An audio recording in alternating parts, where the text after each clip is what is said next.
ध्रुव जी महाराज अपनी मां को प्रणाम करके निकलने लगे। श्री नारद जी महाराज ने देखा नन्हा सा बालक ध्रुव जा रहा है। आकर के ध्रुव जी से पूछने लगे, बेटा कहां जा रहे हो? बोले वन में जा रहे हैं भगवान को पाने। बोले वन में भगवान तो रहते नहीं है, वन में तो हिंसक जीव रहते हैं। ध्रुव जी बोले वो तो सब ठीक है, आप कौन हो? बोले मैं नारद हूं। ध्रुव जी बोले मैं प्रमाण से कह सकता हूं आप नारद नहीं हो। नारद जी बोले कैसे कह सकते हो? बोले मेरी मां कहती है। बोले भगवान बाद में मिलते हैं, पहले नारद मिलते हैं। नारदो देव दर्शन, और नारद जिसको मिलते हैं उसका हाथ पकड़ के भगवान के हाथ में देते हैं। आप कैसे नारद हो मुझे घर जाने के लिए बोल रहे हो? ये बात सुनते ही नारद जी के नेत्र सजल हो गए। बोले अरे मैं तो परीक्षा ले रहा था भैया, वास्तव में योग्य है कि नहीं, लेकिन आज की योग्यता तो तुमने। ओहो। ध्रुव जी महाराज वन में गए और वन में जाकर के ध्रुव जी महाराज ने ठाकुर जी का भजन करना प्रारंभ किया।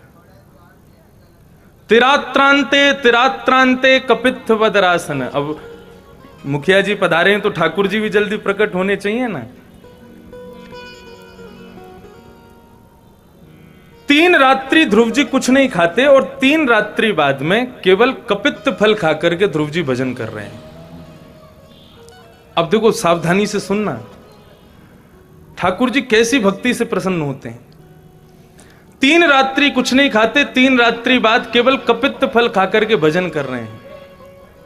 1 महीना जैसे पूरा हुआ ध्रुव जी महाराज देखने लगे। बोले भगवान अभी तक नहीं आए, मतलब इसका मतलब अभी भी मेरी भक्ति में कोई कमी है। दूसरा महीना जैसे प्रारंभ हुआ, 6 दिन तक कुछ नहीं खाते और 6 दिन बाद केवल पत्ते खा करके भजन कर रहे हैं। दूसरा महीना पूरा हुआ, 4 वर्ष के ध्रुव जी ने फिर देखा। बोले भगवान अभी भी नहीं पधारे, शायद हो सकता है मैं ज्यादा खा रहा हूं, अभी भी मेरी भक्ति में कोई कमी है। तीसरा महीना प्रारंभ हुआ, ध्रुव जी 9 दिन तक कुछ नहीं खाते और केवल 9 दिन बाद जल पी करके भजन कर रहे हैं। केवल 4 वर्ष के ध्रुव जी। 3 महीने पूरे हो गए, ध्रुव जी महाराज ने देखा अभी भी ठाकुर जी नहीं आए।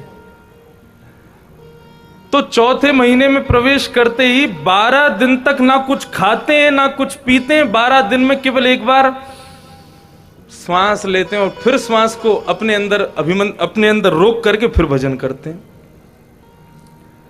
4 महीने बीत गए, देखा श्री जी बाबा अभी भी नहीं पधारे, ठाकुर जी अभी भी नहीं आए। 5वां महीना जैसे ही प्रारंभ हुआ, ध्रुव जी महाराज ने दोनों भुजाओं को आकाश की ओर किया, अपनी एक चरण को ऊपर उठाया, एक बार श्वास को भीतर लिया है और पूरे महीने तक श्वास को बाहर ही नहीं निकलने दिया। बोले या तो मुझे दर्शन दो, नहीं तो मैं प्राण त्यागता हूं। जैसे ही अपनी श्वास को रोका है ध्रुव जी ने, अंतस्थ विराजमान ठाकुर जी विचलित हो गए। बोले मेरा नन्हा सा भक्त है ध्रुव, यदि श्वास नहीं लेगा तो इसके भीतर मैं विराज रहा हूं, मैं पूरी सृष्टि को श्वास देता हूं, पूरी सृष्टि को वायु प्रदान करता हूं। ये श्वास नहीं लेगा तो मैं कैसे पूरी सृष्टि को श्वास प्रदान करूं? और मैंने सृष्टि को श्वास प्रदान नहीं की तो नूतन प्रलय हो जाएगा, सारी पृथ्वी डामाडोल हो जाएगी, सब नष्ट हो जाएगा। देवता सब दौड़े दौड़े ठाकुर जी के पास गए। बोले प्रभु आप ध्रुव को जाके दर्शन दे दो। श्रीमद् भागवत में वर्णन है, भगवान गरुड़ जी पर आरूढ़ हुए, गरुड़ पर आरूढ़ होकर के भगवान कहते हैं देवताओं की तरफ मुस्कुरा के, बोले ऐसे प्रेमी भक्त को दर्शन देने नहीं, ऐसे प्रेमी भक्त का दर्शन करने में जाऊंगा। ऐसे प्रेमी भक्त को तो हम देखने जाएंगे। और गरुड़ पर विराजमान होकर के शंख चक्र गदा पद्मधारी चतुर्भुज रूप में नारायण भगवान श्री हरि ध्रुव जी महाराज के सामने आकर के खड़े हो गए। लेकिन ध्रुव जी तो अभी भी आंख बंद करके केवल ठाकुर जी का स्मरण कर रहे हैं। भगवान ने कहा ये ध्रुव मुझे देख क्यों नहीं रहा है? तब भगवान ने गरुड़ जी से कहा गरुड़ जी पता लगाओ ये देख क्यों नहीं रहा है।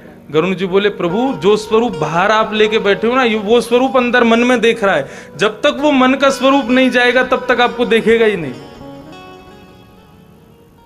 भगवान ने तुरंत अपनी जैसे ही चुटकी बजाई तो अपने ध्रुव जी के हृदय में जो स्वरूप ठाकुर जी का था वो अंतर ध्यान हो गया। अंतर ध्यान होते ही ध्रुव जी महाराज ने बड़े वेदना में आर्त स्वर में हे हरि कहकर के जैसे नेत्र खोले हैं तो सामने गरुड़ पर शंख चक्र गदा पद्म धारण करके श्री हरि विराजमान है। बोलो भक्त वत्सल भगवान की। अब बड़ी प्यारी बात देखो, कथा तो सबको पता है, लेकिन असली ध्रुव जी की कथा का महत्व तो अब है। ध्रुव जी खड़े खड़े मुस्कुरा रहे हैं, दोनों नेत्रों से अश्रुपात हो रहा है, ठाकुर जी के मुखमंडल को देख रहे हैं। और मुखमंडल को देखते देखते श्रीमद् भागवत में तो द्रग्भ्याम प्रपश्यन प्रपिवन्नि भारवक शुम्बन्नि वासेन भुजैरिवालियश। श्रीमद् भागवत में तो ऐसा वर्णन है कि ध्रुव जी महाराज 4 वर्ष के बालक हैं केवल।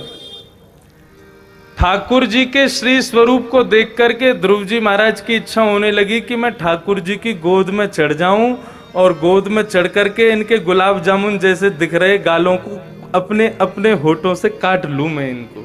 इतने सुंदर ठाकुर जी के कपोल लग रहे हैं। ये बात क्यों कह रहे हैं सुखदेव जी? परीक्षित, आगे रास पंचाध्यायी आने वाला है, और कहीं रास पंचाध्यायी में तुम गोपियों के प्रेम भाव को सुन करके कहीं ये ना सोचने लग जाओ कि गोपियों के हृदय में काम प्रकट हुआ। अरे 4 वर्ष का बालक जो स्त्री पुरुष में भेद नहीं जानता, वो भी ठाकुर जी को देख करके उसके हृदय में ऐसा प्रेम उठ सकता है, तो गोपियों के हृदय में क्यों नहीं उठ सकता? ये तो ठाकुर जी के स्वरूप है। श्रीनाथ जी का जब श्री स्वरूप का दर्शन करते हैं और उनके कपोलों को देखते हैं, ऐसे बिल्कुल गोल गोल कपोल हैं ठाकुर जी के, मन करता है कि जाके मुखिया जी आज्ञा तो देंगे नहीं, लेकिन कभी आज्ञा मिल जाए तो नोच लें पकड़ के। इतने सुंदर लगते हैं, ऐसे प्यारे लगते हैं ठाकुर जी, जैसे छोटा गोल मटोल बालक नहीं होता। पहली बार श्री जी बाबा का दर्शन जब किया, वास्तव में ऐसा ही लगा मानो जैसे कोई ब्रजवासी को छोरा सामने खड़ो है गए हो। ऐसे सुंदर श्रीनाथ जी। ध्रुव जी महाराज चुपचाप खड़े हैं। भगवान ने कहा बोलो। ध्रुव जी बोले हमें बोलना नहीं आता। भगवान ने तुरंत अपना शंख कपोल से जैसे स्पर्श कराया, ध्रुव जी महाराज को संपूर्ण वेद वेदांत का स्मरण हो गया और ध्रुव जी ने स्तुति करना प्रारंभ किया है। क्या कह रहे हैं ध्रुव जी, ये सुनो। भक्ति मोह प्रवहता त्वयि में प्रसंगो येनाञ्जसोल्वणमुरूप्यसनं भवाब्धिम्। भक्ति मोह प्रवहतां त्वयि में प्रसंगो भूयादनन्तमहताममलाशयानां येनाञ्जसोल्वणमुरुव्यसनं भवाब्धिं निश्चय भवद्गुणकथामृतपानमत्तः। क्या कह रहे हैं? बोले प्रभु आप मुझसे दूर चले जाओ। भगवान बोले दूर चले जाएं, क्यों? बोले प्रभु मुझे आप तो चाहिए, लेकिन आपको देखते देखते कहीं मेरे नेत्र थक ना जाए, और कहीं नेत्र थक गए तो कहीं मेरी पलक गिर ना जाए। उसके लिए प्रभु मैं चाहता हूं आप मुझसे दूर चले जाओ, कहीं ये पलक गिरने वाला अपराध मुझसे ना हो जाए। कृपा करके मुझ पर आप एक अनुग्रह कीजिए और मुझको आप अपनी कथा रूपी रस प्रदान कर दीजिए, क्योंकि वहां तो पलक गिरने में ही आपका दर्शन होता है। प्रभु मैं आपकी कथा रूपी रस में सदैव डूबा रहूं, सदैव उसमें मत रहूं, ऐसी मुझ पर आप कृपा कर दीजिए।